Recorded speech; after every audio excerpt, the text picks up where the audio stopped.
Assalamualaikum warahmatullahi wabarakatuh.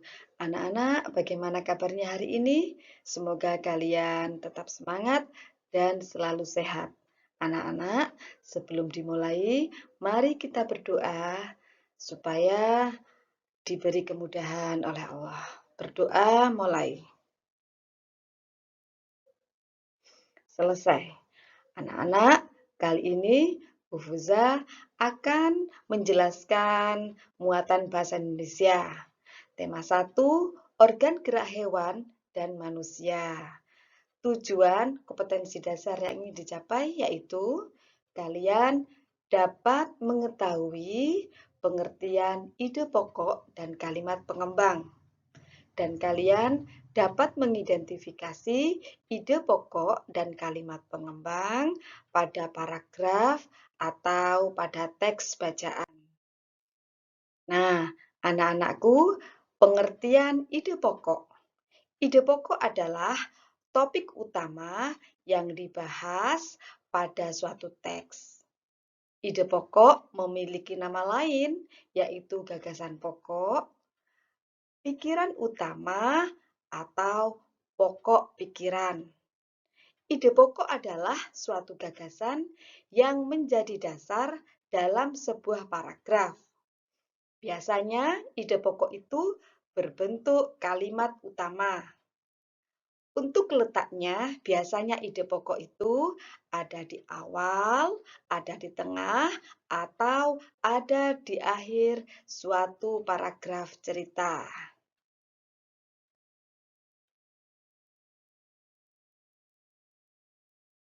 Kemudian, anak-anak, cara menemukan ide pokok.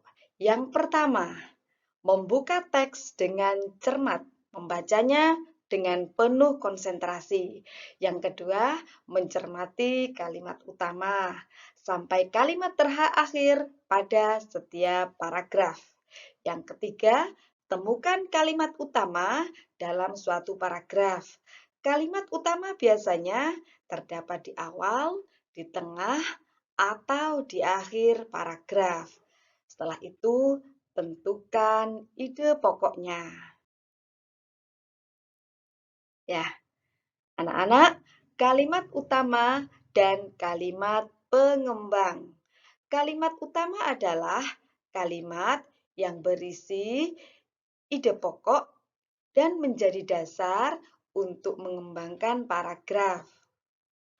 Sedangkan kalimat penjelas adalah berisi tentang informasi tambahan untuk menjelaskan lebih rinci hal-hal yang disampaikan pada kalimat utama. Kalimat penjelas juga disebut kalimat pengembang yang akan dibahas pada topik kali ini, yang fungsinya sebagai kalimat pelengkap untuk menjelaskan kalimat utama. Nah, contoh kalimat utama dan kalimat pengembang. Simaklah bacaan kali ini. Nah, organ gerak pada hewan dan manusia memiliki kesamaan. Alat-alat gerak yang digunakan pada manusia dan hewan ada dua macam, yaitu alat gerak pasif berupa tulang dan alat gerak aktif berupa otot. Kedua alat gerak ini akan bekerja sama dalam melakukan pergerakan.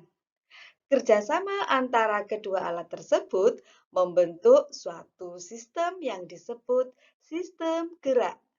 Nah, di mana ide pokoknya? Ide pokoknya berada pada kalimat kedua. Ini ya. Nah, ini ide pokoknya.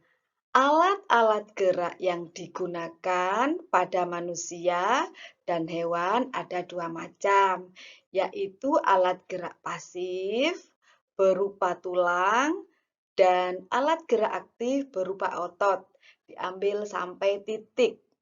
Ya, itu adalah ide pokoknya. Sedangkan kalimat pengembangnya yang mana? Kalimat pengembangnya terletak pada kalimat ke-1. Ini. Ini ya, organ gerak pada hewan dan manusia memiliki kesamaan. Ini adalah kalimat pengembang yang pertama. Sedangkan kalimat pengembang yang kedua adalah ini.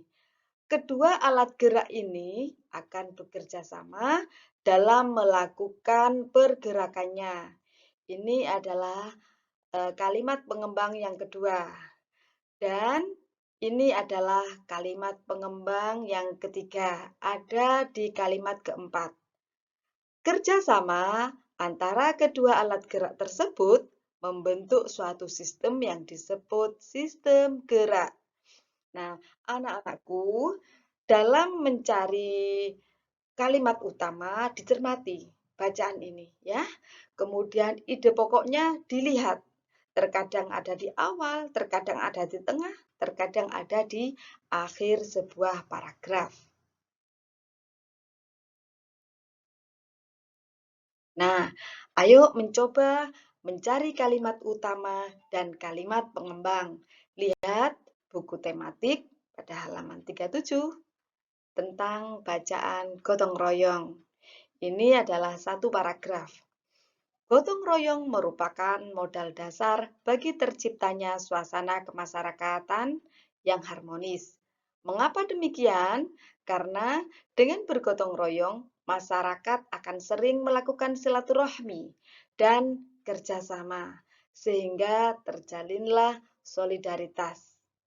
Seiring dengan munculnya rasa solidaritas inilah akan muncul juga rasa empati dan simpati di antara masyarakat yang akan mempererat dan memperkuat hubungan masyarakat. Coba, mana kalimat utamanya? Coba ya, mana? Cermati ya. Mana kalimat utama yang lebih penting di paragraf ini?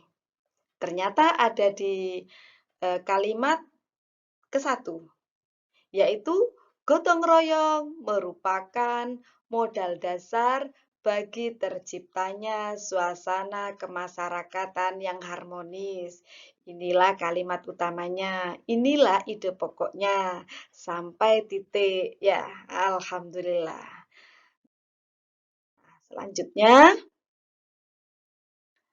yuk mencari ide pokok dan kalimat pengembang.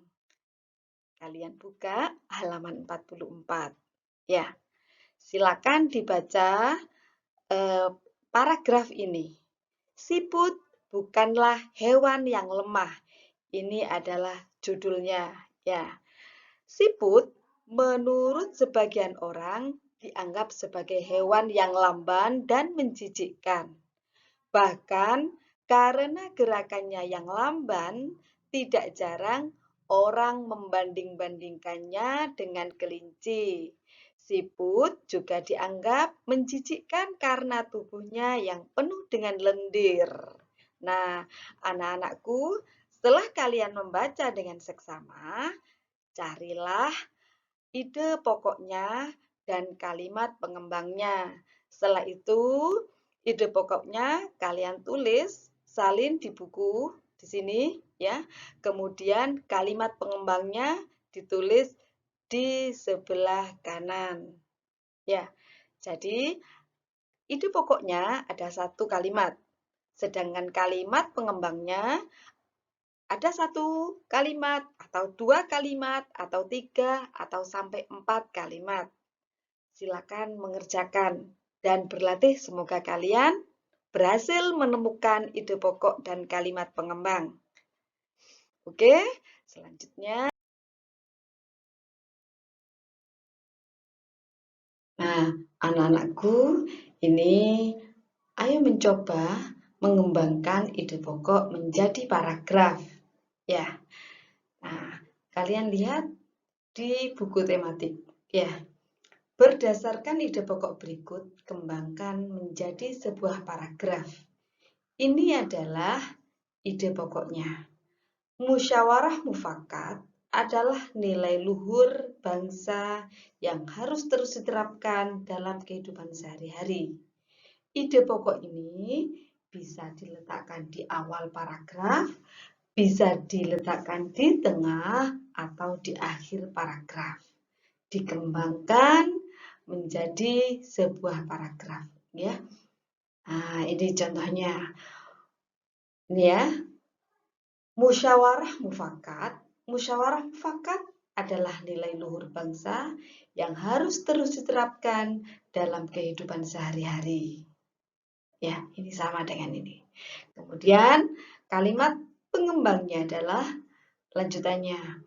Musyawarah biasanya dapat kita lihat di saat kegiatan pembangunan fasilitas umum, seperti membangun tempat beribadah, musyawarah dalam pengambilan penggalian dana, menentukan kepanitiaan pembangunan masjid, dan sebagainya. Manfaat dari musyawarah untuk mencari kesepakatan dari beberapa pendapat.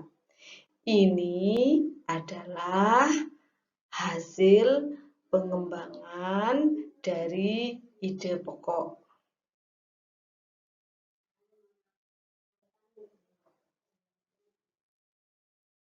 Setelah itu, berdasarkan ide pokok berikut, mari dikembangkan. Kalian berlatih mengembangkan ide pokok ini, ya, ditambah kalimatnya, ditambah kalimat pengembang sehingga menjadi sebuah paragraf. Ya, semoga kalian bisa berlatih. Sekian, terima kasih. Semoga bermanfaat.